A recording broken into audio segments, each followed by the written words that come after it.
moi, la force de Dubois, c'est avant tout sa force harmonique. C'est le grand raffinement de son écriture harmonique.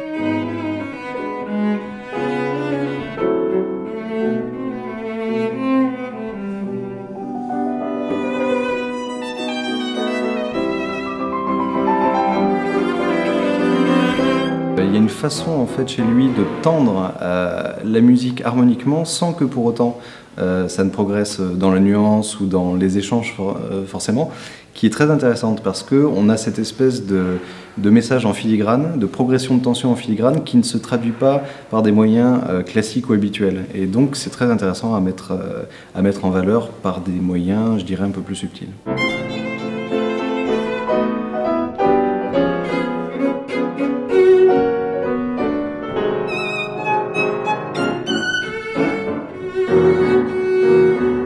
Par rapport au trio romantique français d'une manière générale, il y a ce qui revient souvent, soit des entrées en imitation dans le style fugué. Et on peut s'apercevoir que dans Dubois, il y a ces entrées dans le style fugué. Et ce qui est assez important, c'est que justement elles sont quasiment uniquement entre le violon et le violoncelle. Je parle de la partie centrale, hein, bien évidemment. Parce qu'au début, c'est surtout le piano qui a ce thème en triolet très rapide.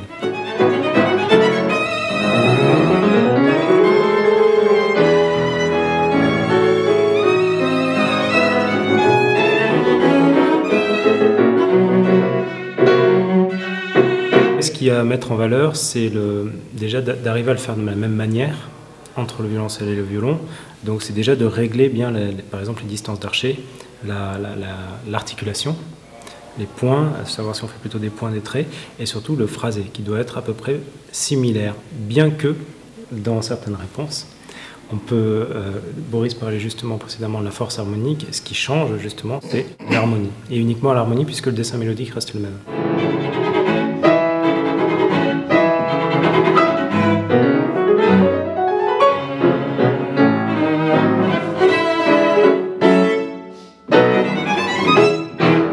Nous, notre défi, c'est à la fois de jouer le plus proche possible l'un par rapport à l'autre, mais à la fois d'amener la phrase toujours dans quelque chose de différent par rapport à ce qu'a fait le précédent.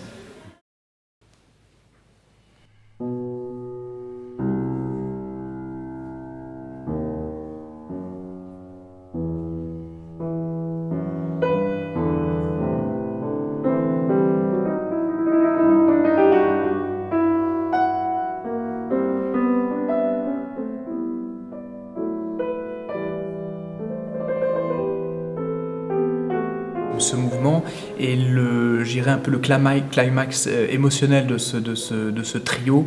On sent vraiment une grande force émotive dans sa composition.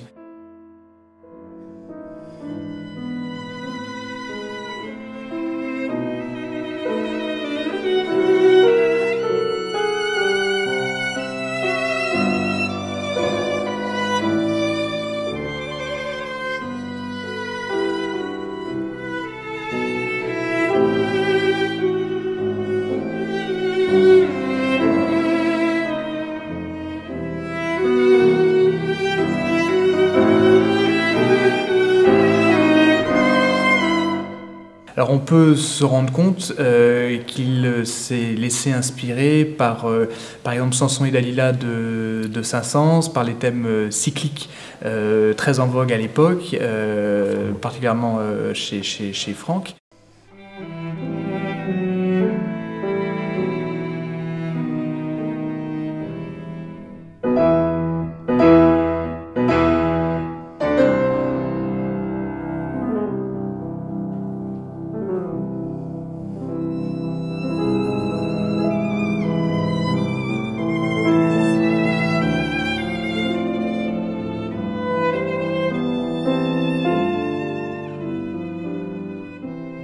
Ce qui est très important pour bien interpréter et pour bien comprendre la musique de Dubois, c'est aller chercher les couleurs dans la finesse. C'est une musique qui est extrêmement écrite, précise, écrite de façon comme la dentelle. Et dans cette musique-là, enfin dans cette écriture, il faut réussir à trouver l'expression. Et j'irais, c'est là le défi chez Dubois. Et les premières fois, je dirais, quand on la joue, c'est ce qui déstabilise un petit peu. Et c'est notre challenge à chaque fois, vraiment dans cette finesse, d'aller trouver l'expression.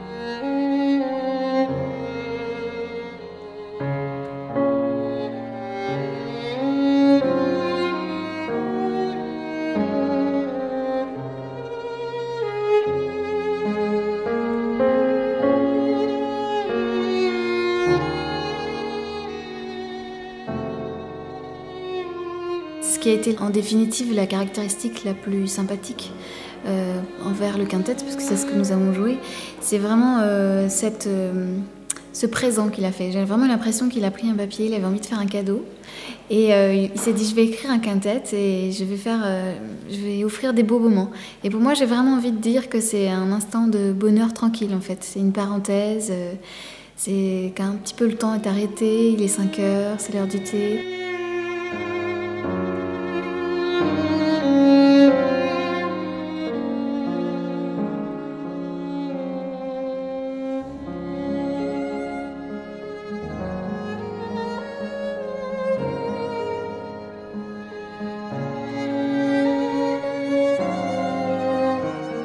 Il n'y a pas de prétention par rapport à cette musique avec une exigence de faire l'œuvre du siècle.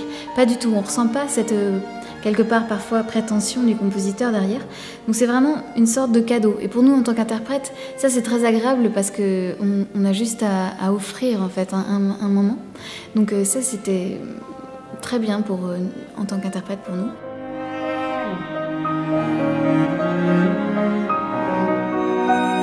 Académique, peut-être parce que la forme est très classique et qu'il est fidèle à ce qu'il y a eu avant. Donc on a des formes sonates avec, par exemple, dans le final, il reprend des mouvements, d'autres mouvements. Mais là où je trouve qu'il est défendable, c'est que, comme disait Carole, c'est pas prétentieux et il nous parle. Moi j'ai l'impression qu'il parle directement de son cœur au nôtre et l'expression est évidente.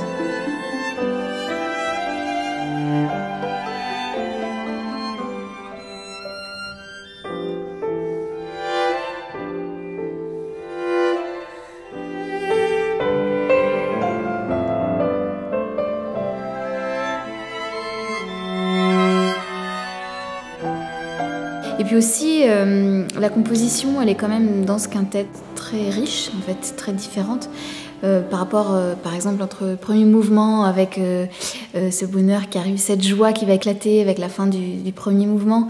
Et puis on se retrouve dans ce deuxième mouvement avec une chanson très tranquille, presque on est dans un paysage, c'est une promenade. Et puis le troisième mouvement qui, lui, est beaucoup plus profond, il y a vraiment une tendresse, une douceur, mais on commence à sentir quand même un petit peu... je dirais pas jusqu'à la douleur, mais oui, une profondeur dans la vie, un regard un peu plus mûr. Et puis le final qui va partir vers une joie, oui, un petit cadeau.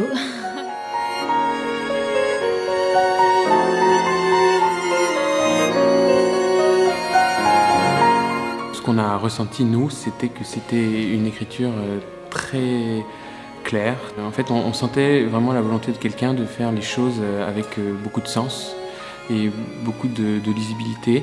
Il y a vraiment un travail sur la clarté, un respect de la tradition et un goût pour voilà, cette tradition, la forme.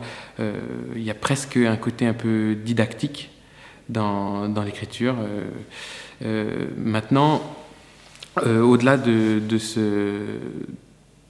l'académisme, puisqu'il est qualifié d'académique, nous, vraiment le voyage qu'on a vécu en travaillant cette œuvre, c'était surtout à travers le charme qu'on l'a vécu, vraiment. Parce qu'au-delà de ce côté didactique, pédagogique, voilà, chaque chose est à sa place, chaque chose est très bien écrite. Vraiment, ce qui se dégage de l'œuvre quand on l'écoute, c'est pas ça. C'est pas le côté presque parfait et d'une musique très tirée à quatre épingles et bien écrite. C'est au contraire des élans, une certaine passion qui se dégage de tout ça et surtout beaucoup de sincérité. Quelque chose de humble en même temps, mais sincère, et c'est ça qui nous touche dans cette musique.